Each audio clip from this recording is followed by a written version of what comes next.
Hello, students. I'm your instructor, Dr. Barry Graham. This is another of our series of lectures in the Humanities 232 class. Before I begin today, I just want to mention that I need to apologize in advance.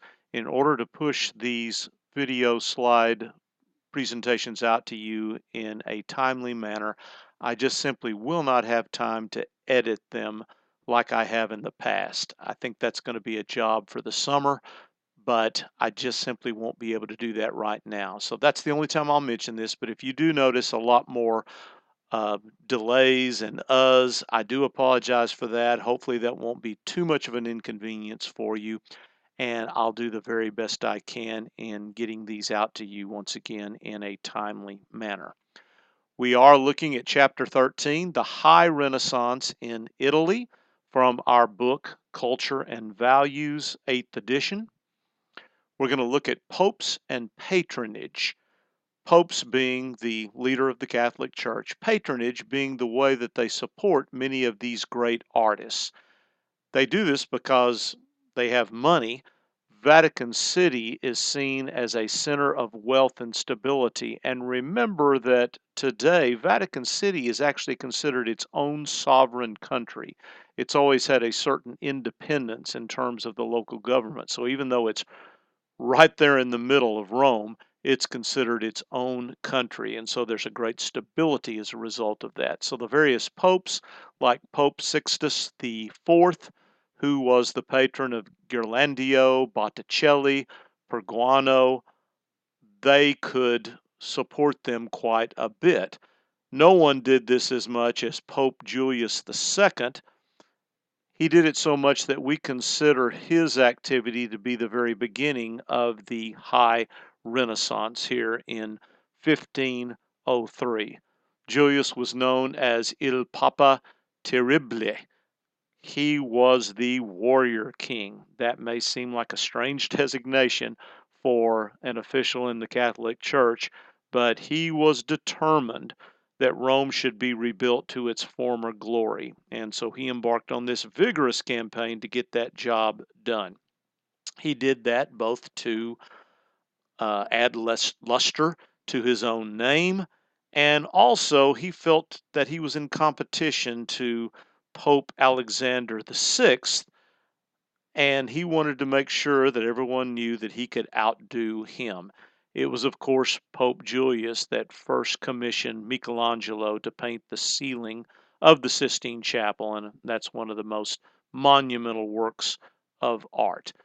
We're talking about a ceiling that's 131 feet long by 43 feet wide, and it shouldn't, even though we're rounding those numbers off, it shouldn't detract from the fact that we're talking about over 5,000 square feet of frescoes or painted ceilings there that Michelangelo was able to accomplish. And so both Raphael and Michelangelo were patronized by Julius. If you think some of these names seem a little familiar, Michelangelo, Raphael, that's because if you did watch the Teenage Mutant Ninja Turtles when you were growing up, all of the turtles were named for famous Renaissance artists, going all the way back to the first comic book, which of course is where they were created in the mid 1980s. Donatello, Michelangelo, Raphael, Leonardo, they thought it would be clever to name them for Renaissance artists. And so we'll begin talking about the first of our Mutant Ninja Turtles here, Raphael. We just refer to him by his first name, as we do many of these artists. They're so well known that, like Elvis or Madonna, we can just refer to them by their first name. Raphael began in cities like Urbino and Perugia, and these were prominent cities in Italy at this time. And Raphael, it should be remembered, was an apprentice to uh, Perugino. He, one of the greatest of the Renaissance artists, and even though he painted all of this religious subject matter, ironically, he was a notorious atheist. Raphael then moved from that city then to Florence, which of course where all of the early Renaissance activity was going on. And we see his style in the famous Madonna of the Meadow. It has a pyramidal configuration. It's rationally ordered. It's modeled. We see it in the modeling of the human forms and the fact that he gives human quality to these divine figures. And here is the work. And you can see exactly what we're talking about. There is Mary, of course, the Madonna, the mother of Jesus, and John the Baptist there, his cousin. Continuing with Raphael, he then goes from Florence to the Vatican, where he can receive direct patronage from the Pope. His most famous work is arguably the School of Athens. We see a symbolic homage to philosophy and the real Renaissance ideal. Remember, in the Renaissance, they're rediscovering classical learning, specifically the Greeks and the Romans, and we see that there in this painting. Another good example of his work is the Transfiguration, in that we see a balance of philosophy and theology. Here is the School of Athens. Again, one of the most famous paintings of its time and perhaps of all time. This was meant to depict life in ancient Greece, which was primarily out of doors. You can see that there's windows that let the environment in. Men hardly ever stayed at home in this culture. They would go to the outdoor parks or these various buildings where they would go and discuss their philosophy. And you see all of the various philosophers gathered here, but prominently right here in the middle are the two most famous of the Greek philosophers. We're going to zoom in on them in this next slide. And here we do see the very famous Plato and his pupil Aristotle. Notice how clever Raphael is here in the way he depicts them. Notice that Plato is standing with his finger pointed upward, and his pupil Aristotle has his hand going downward. And again, the reason why this is so insightful is that this summarizes their philosophical view of reality. Plato held that it was all about universals, that things are most perfect when they're in your mind.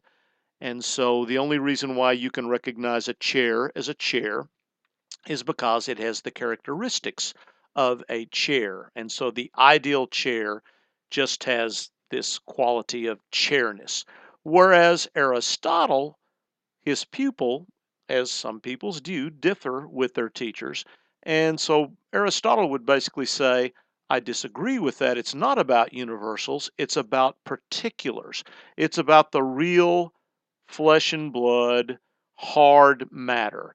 That a chair is only a real chair when somebody makes it and you can touch it and sit down in it, and that's when it's actually a chair.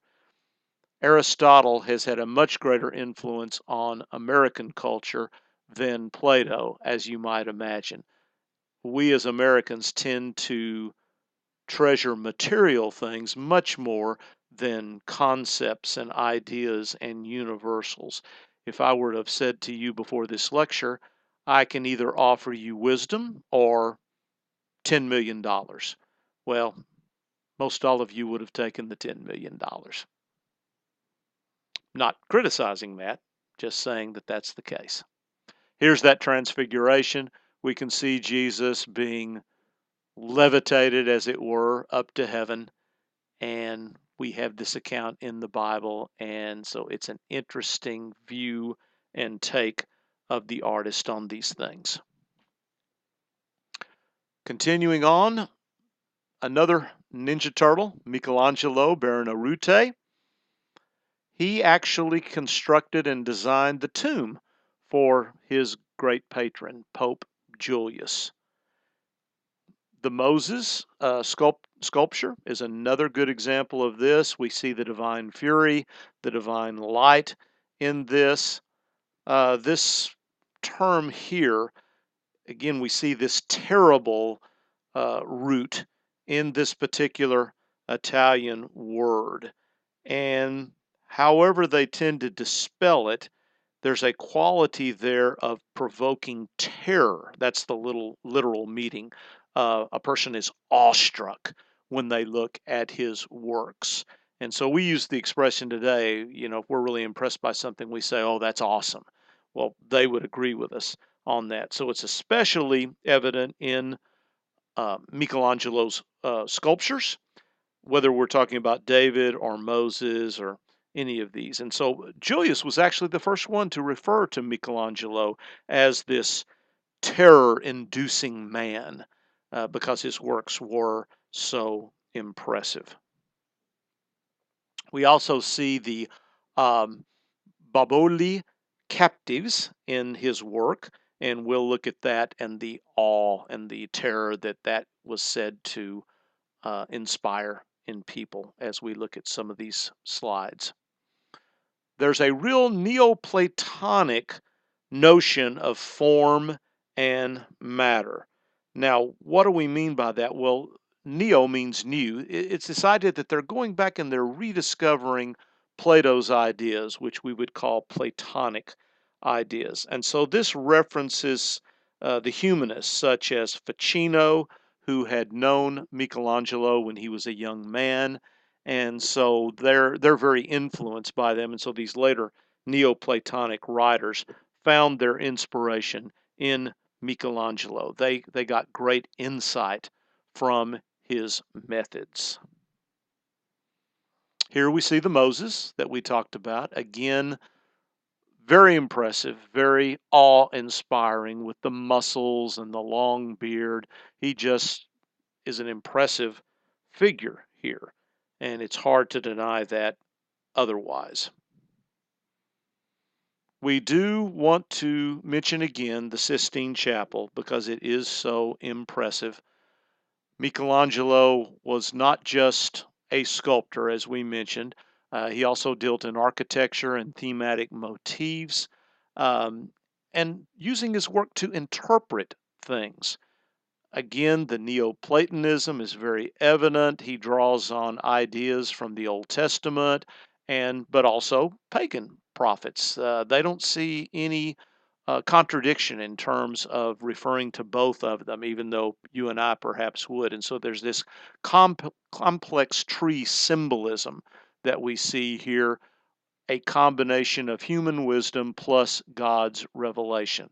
I'll remind you again that this is a big break from the Middle Ages when the emphasis was strictly on the Bible, strictly on God's revelation. Here they begin to combine it with classical learning. Here's a shot, a photo, if you will, of the Sistine Chapel ceiling. You'll notice it's in the shape of a barrel vault, and you can see all the many paintings. Again, Michelangelo illustrates close to 5,000 different individuals. We're going to zoom in on this one here in the middle because it's probably the most famous, and right there.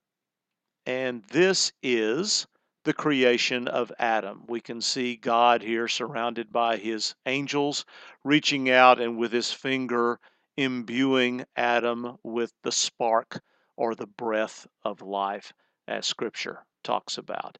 And again, we see how much Michelangelo has studied the human form, anatomy, things that previous artists just simply had not done to the extent that he did. Everything very accurate, everything very idealized, though. In the New St. Peter's, we see a great example of his architecture and the influence that he had on people like Bramante, who did the Tempietto.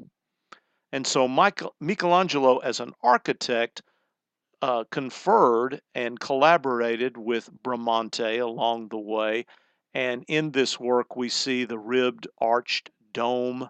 Again, dome structures are very impressive. That's why we use them for our sports complexes even today. And they have to have some way to support the weight because they want to make them bigger and bigger and bigger.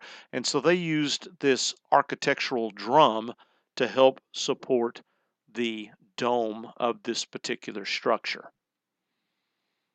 When something is said to follow the style of Michelangelo, we would say that it was Michelangelo-esque. That esque there at the very end of the word means that it goes by the style of Michelangelo. So what do we, when something is Michelangelesque, I should say, we would say that it has masculine autonomy, musculature, physical bulk, all of these things, linear grace, emotionality. Again, we see it in the creation of Adam. We see it in works like The Last Judgment and in works like the Medici Chapel. You recall the Medicis are the rulers here. They have the money to fund and these things to patronize them. And so we see architectural and sculptural design in these things, life, death, resurrection, these kinds of themes. If you want to see the example of this kind of impressive architecture that we're talking about, here's St. Peter's. Again, this has had a huge influence on our nation's capital, the capitals in various states of the United States. Uh, again, he had Michelangelo was the architect. Bramante was the one who did the nuts and bolts of it. So it was Bramante's plan. Michelangelo helped to design. We have the ribbed, arched dome, and then the drum to support the dome. It's why we're able to make such impressive domed structures even to this day. We now are going to move quickly to Venice, also a part of Italy. And it's here in Venice that even to this day we see the tradition of the easel painting, the artists that would stand out there in the public place and put their canvas on the easel, whether it would be outside or inside. Still a technique that's used today. The use of oil paints. Oil paints are a new invention. It allows them to get much richer color, just like high resolution TVs today are able to get much richer color than the TVs of the past. So we see this brilliance of colors. They're able to bring in the subtleties of light, just able to do so much more than they were able in the past. And so artists that did have this eye for close detail, this use of oil paints was tailor-made for them. And of course, they could stand outside and they could paint the landscapes, and they would love to do these kinds of things even as they do today. Also in Venice, we have Giorgione. He's a part of this Venetian Renaissance style. Again, an example of his work, the enthroned Madonna with the saints, Le Concert Champêtre. Titian is another one. His Assumption of the Virgin and the Venus of Urbino. We mentioned this city earlier, are great examples of his work. And finally, Tintoretto, very impressive individual. He is said to combine the drawing of Michelangelo and the color of Titian. A great accomplishment there indeed. Just show you one example here of the Giorgione that we mentioned. Here is the concert that we mentioned. Now, it may seem odd. The men are fully clothed. They're the musicians. Why are the females standing outside with little or no clothes on? Again, this was an artistic style of the times. There's no attempt here to be pornographic the way we would think of that today. They're trying to portray the ideal female form because that's what Renaissance artists are striving to do. So it's really much more about that than anything else that we might imagine. Here is the aforementioned Assumption of the Virgin by Titian. Again, we see the subtlety in the light that's beginning to be brought into play, and how they even use the light to help define the shape of the various figures in the painting. This has been borrowed in modern day times by graphic novelists and comic book artists like Frank Miller. Those of you that might be familiar with those kinds of things will certainly recognize Frank Miller's work and the movies such as The 300. that he produced. You see a similar type of lighting in those types of movies. He was influenced by these Renaissance masters. Mannerism is another style that occurs at this point in history. This had never happened before. It captures a particular artistic mood. And so the art historian Frederick Hart broke this down in a way that could be better understood because it was such a revolutionary art style. Michelangelo probably pioneered this to a certain extent. In his Night, Day, Dawn, and Dusk, we can see it in the Laurentian Library, and of course, we already mentioned the Last Judgment. And we want to talk about what we mean by this manneristic style as we look at some of the works. So we'll put that off until a few slides later. Here is the Laurentian Library. Again, very impressive, very ornate. The Laurentian Library is a part of the Florentine Cathedral group. Of course, the most famous part is this great dome of the Florentine Cathedral. But if you'll notice here at the bottom, beg your pardon, this is where the Laurentian Library is as a part of this total structure. Again, a very, very impressive structure that we have. The manneristic style was also used by people like Pontormo in his Deposition, Parmigiano in works like the Madonna of the Long Neck. There's an implied eroticism here. Again, not pornographic, but it's just something that appeals to the senses. And so there's an inventiveness and a restlessness that comes into play. And here is a great example of what we mean by mannerism. By mannerism, we mean that they're taking the human body and even objects, and notice how they're stretching it out, they're elongating it. Notice how long the baby Jesus is here. Notice how long his mother Mary's neck, the Madonna, is. It's disproportionate. It wouldn't look this way in a photograph, but he's using it to make a point in terms of an artistic style. And it's good to notice that it's here for the first time in history that we begin to see more the elongated, skinnier female form that's said to be more ideal, whereas before this in history it was always the more voluptuous female that was considered much more prized. A woman who had some weight on her was said to have some money. She was from a rich family. She could afford to eat. And so this is a big break from the past practices.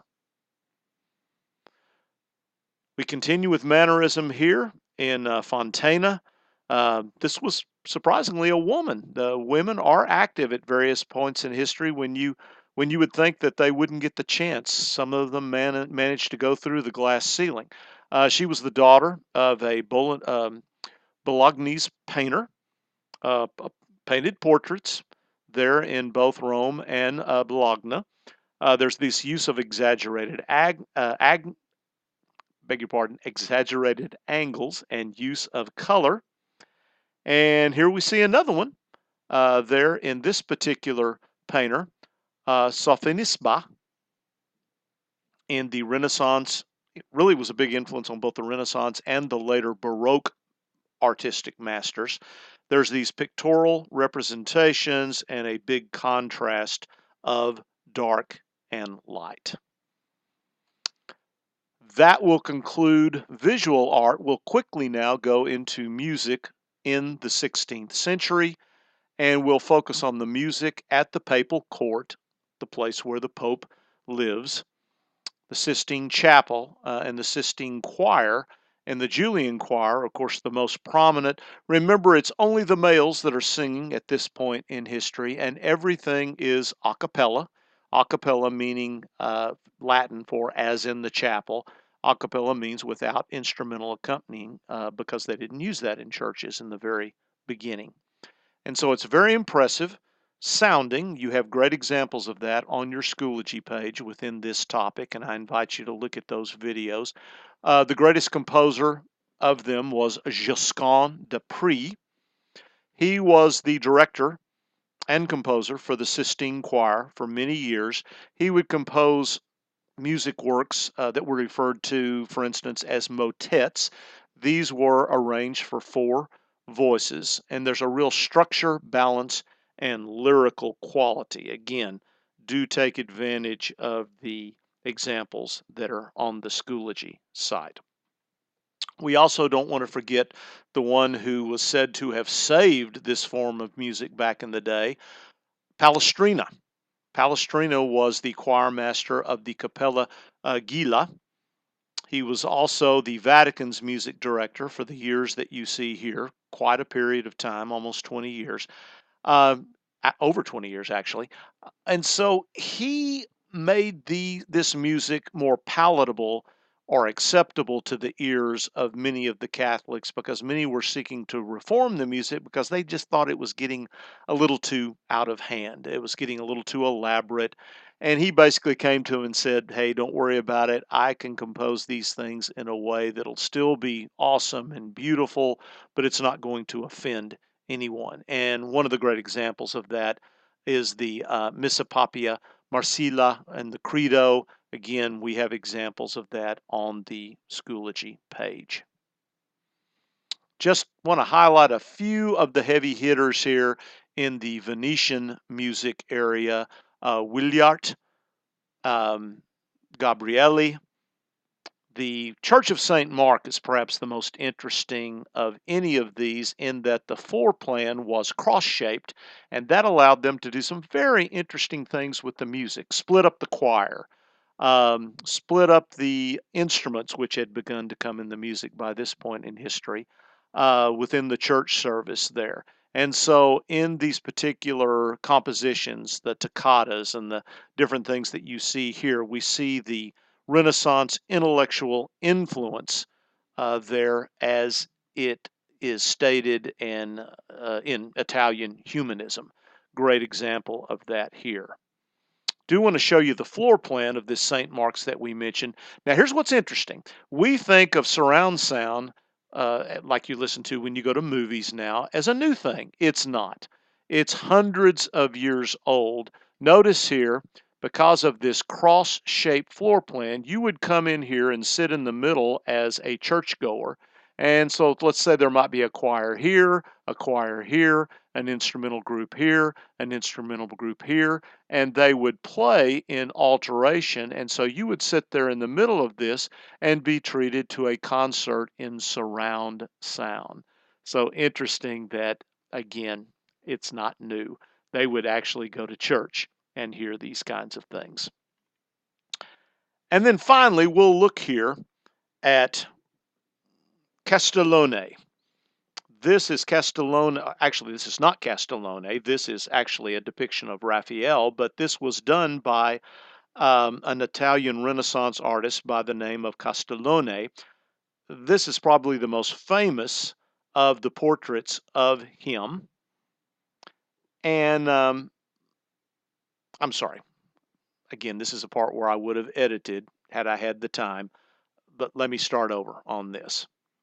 This is Raphael's famous portrait of the humanist philosopher Castellone. This is actually Castellone here that we're referring to. Raphael, of course, is the artist that depicts him. And the reason why we want to end this today with him is that he is the epitome of this Italian gentleman and writer.